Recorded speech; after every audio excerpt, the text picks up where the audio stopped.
এক ফ্রেমে লালন শাহ সেতু, হার্ডিং ব্রিজ ও রূপপুর পারমাণবিক বিদ্যুৎ কেন্দ্র।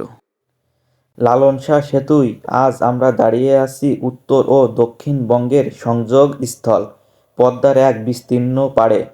আমার সামনেই দেখা যাচ্ছে আধুনিক স্থাপনার এক অনন্য নিদর্শন, লালন শাহ সেতু। 2004 সালে নির্মিত এই সেতুটি শুধু যাতায়াতের মাধ্যম নয়, এটি আমাদের উত্তর অঞ্চলের অর্থনীতির প্রাণভোমরা। 4 লেনের এই প্রশস্ত রাস্তা দিয়ে যখন গাড়ি চলে, দুই পাশে পদ্মার বিশাল জলরাশি আর মুক্ত বাতাস এক নির্মম মন ভালো করে দেয়। হার্ডিং ব্রিজ, লালন শাহ সেতুর ঠিক পাশেই মাথা উঁচু করে দাঁড়িয়ে আছে ইতিহাসের সাক্ষী হার্ডিং ব্রিজ। 1915 সালে ব্রিটিশের আমলে তৈরি এই রেল সেতুটি প্রকৌশলবিদ্যায় এক নির্মম। শত বছর পেরিয়ে গেলেও এর এর লাল রঙের ট্র্যাশগুলো আজও সমান মজবুত। যখন এই ব্রিজের উপর দিয়ে ঝকঝক শব্দে ট্রেন চলে যায়, তখন মনে হয় যেন ইতিহাস স্মরণের কথা বলছে। একদিকে আধুনিক লালন শাহ সেতু আর অন্যদিকে ঐতিহাসিক হার্ডিং ব্রিজ। রূপপুর পারমাণবিক বিদ্যুৎ কেন্দ্র।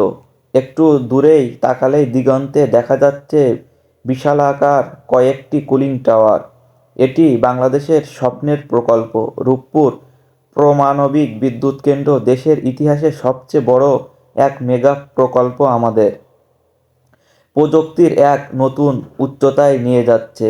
এই সাদা রঙের বিশাল টাওয়ারগুলো জানান দিচ্ছে আমরা এখন পারমাণবিক শক্তির যুগে প্রবেশ করেছি। খুবই শীঘ্রই এখান থেকে উৎপাদিত বিদ্যুৎ দেশের অন্ধকার দূর করে উন্নয়নের চাকা আরও সচল করবে।